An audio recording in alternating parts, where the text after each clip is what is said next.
여러분 안녕하십니까. 법률사무소 국토의 김조영 대표 변호사입니다. 자, 오늘은 공사 끝나기 마지막 직전이에요. 마지막 직전입니다.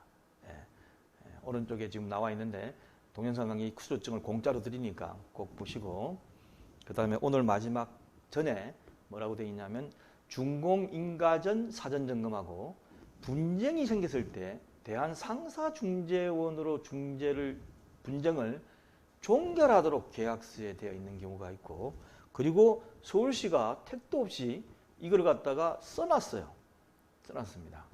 한번 체크를 해보겠습니다. 자, 입주입니다. 자, 준공검사 완료 즉시 갑과 협의하여 입주기간을 지정한다 되어 있고요. 입주기간이 확정되기 전에 갑과 여론 협의하여 입주 예정일 며칠 전까지 구체적인 입주 날짜를 정하고 수립해라, 이런 내용이 있으면서 갑과 을은 건축시설을 분양받은 조합원이 입주하는 경우 청산금, 이주비, 연체료 등의 완납 여부를 미리 하거나 하며 이를 완납하지 아니한 자에게는 입주를 허정하지 아니할 수 있다라는 거죠. 그러니까 예를 들면 키를 안 주는 거죠. 돈 안 내면. 그건 뭐 당연한 상식으로 통해져 있습니다.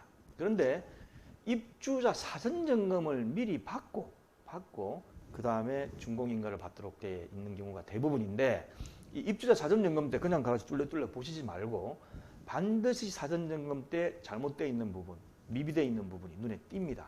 가보니까 뭐 공사가 뭐 이래, 뭐 이것도 제대로 안 돼 있고 이것도 안 되고 그것도 불만이 튀어나오는 경우도 있고, 어떤 조합 가면 야 깔끔하다, 빨리 이사 들어오고 싶다, 이런 데가 있을 거예요.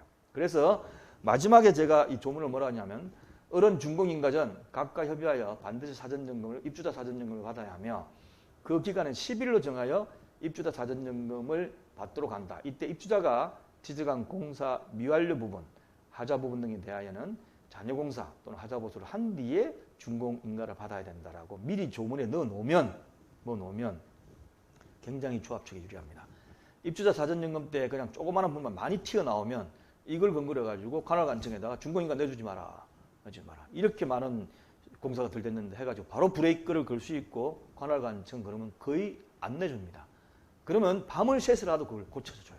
그렇지 않으면 그냥 시공자가 넘어갑니다.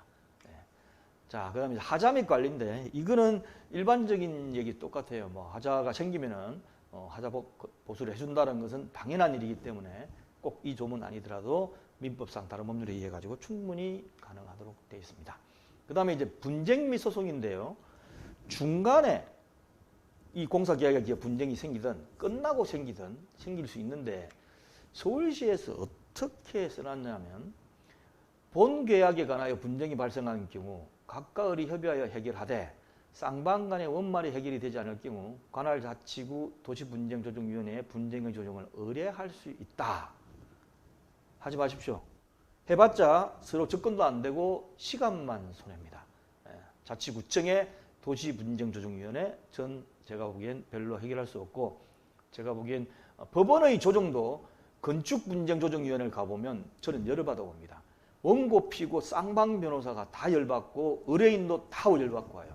왜냐하면 법원 조정이라 해서 건축분쟁조정 가보면 우리 기록은 있다만 한데 들어온 사람은 요만큼 복사해가지고 보면서 이상한 맘만 골라가면서 해요. 기록도 제대로 보지도 않고. 그리고 이쪽에다 뭐 좀 양보해라, 이쪽에 양보해라, 이런 게 양쪽 다 화가 납니다. 그래서 조정이라는 것이 획일적으로 한 번에 끝낼 수 있긴 좋긴 한데 전혀 시간 낭비일 경우가 많다는 거고, 그 다음에 제1항에 따라 분쟁의 조정이 원만히 해결되지 않을 경우 법원에 소를 청구할 수 있으며, 재판에 대한 관할 법원은 본 사업 부지 소재지, 그러니까 조합 소재지 관할 법원을 한다. 이게인데, 분쟁의 조정이 원만히 해결되지 않을 경우만 할 수 있는 것이 아니고 할 수도 있는데 이거랑 관계없이 바로 법원에 소송을 청구할 수 있도록 그렇게 만들어 놨습니다. 그런데 서울시에서는 이렇게 돼 있어요. 그래서 저는 또 어떤 경우는 밑에 보면 본계약으로 발생하는 분쟁은 대한상사중재원의 중재로서 최종 해결한다.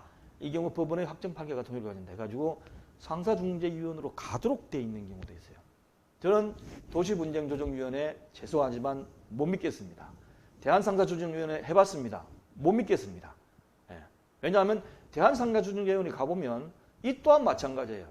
그쪽 전문 분야라 그래가지고 한두 사람 나와가지고 얘기를 하면서 서로 열받게 만드는 것 같아요. 예. 그리고 거기에 따라 가지고 얘기하는 것들이 어떤 경우는 시공사와 관련해서 하는 것이 아니냐, 아니면 시공사가 아니라도 일반적인 무역 분야도 마찬가지예요. 다 이렇게 가보면 좀 이상하다. 우리가 법원에서 판결로 받던 그 감각하고는 많이 다르기 때문에 많이 할 수 있습니다. 그리고 이게 개인 같으면 아유 사장님 가셔가지고 그냥 이걸로 해결하십시오 라고 제가 권유도 해드리고 할 텐데, 이거는 조합이고 조합장의 돈이 아니고 조합원들의 돈이기 때문에 절대 여기 가서는 분쟁이 해결이 되지를 않습니다. 그런데 서울시에서는 표준공사계약서를 쓸 때 도시분쟁조정위원회 조정을 통하도록 돼 있고, 그 다음에 또 대한상가조정위원회가 가도록 돼 있어요.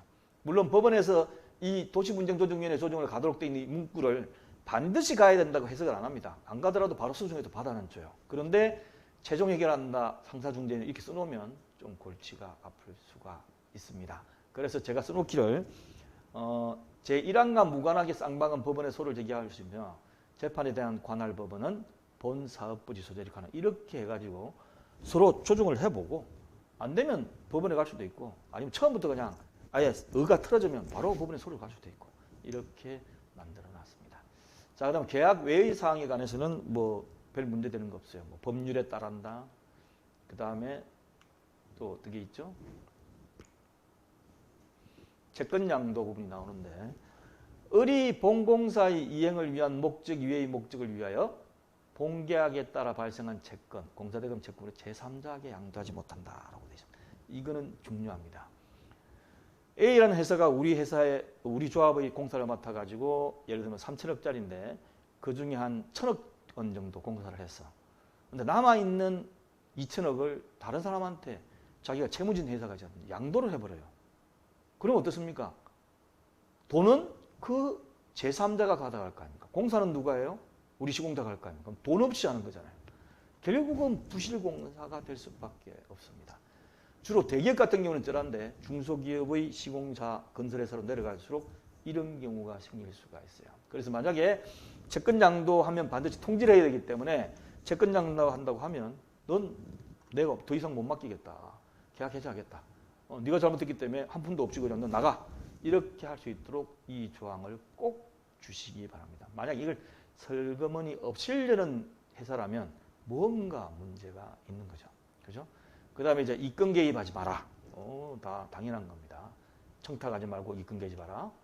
그 다음에 계약의 효력에 대해서 뭐 계약 체결로부터 사업이 완료될 때까지 한다. 대표자 변경돼도 똑같다. 일반적인 내용을 써놨습니다. 그 다음에 공사계약 특수조건인데 이 앞에 있는 것을 일반 조건이라 그러고 뒤에 있는 것을 이제 특수조건이라 그러는데, 이 특수조건에 관련돼 있는 부분을 따로 첨부를 해서 붙일 수가 있어요. 그러니까 처음부터 계약서 쓰면 될 걸. 그러니까 표준계약서 다운받아가지고 그대로 쓰고, 그 다음에 이제 그 조합의 특수한 부분을 뒤에 넣어서 하는 경우도 있습니다. 그래서 그거는 똑같이 한 가지로 쓰는 거죠. 그리고 이제 별지에 보시면 이제 사업경비 등 대여 항목별 금융조건이라고 해서 서울시에서 별지를 만들어 놨는데, 그 별지 내용을 보면 이제 사업경비 등 대여 항목별 금융조건 해가지고 조합 운영비 얼마 주고, 설계비 얼마 주고, 감리비 얼마 주고, 건설사람용비 얼마 주고, 이렇게 되어 있습니다. 되어 있는데 이게 딱 들어맞지를 않지 않습니까? 그래서 이렇게 쓰시면 오히려 더 곤란해요. 항목별로 돈이 남는 것도 있고 모자라는 경우가 있습니다. 그렇기 때문에 그냥 무이자 대여비 해가지고 그냥 항목을 밑에 한꺼번에 쓰고 총액 얼마 이렇게 쓰셔야지. 그렇지 않고 이거 얼마, 이거 얼마, 이거 얼마 하면 잘못 전용을 못할 수가 있어요. 그래서 이거는 현실하고는 맞지가 않는 그런 표다라고 말씀을 드리겠습니다. R119 co.kr에 들어오셔가지고 계속 제가 올릴 테니까 많이 이용해 주시기 바랍니다. 감사합니다.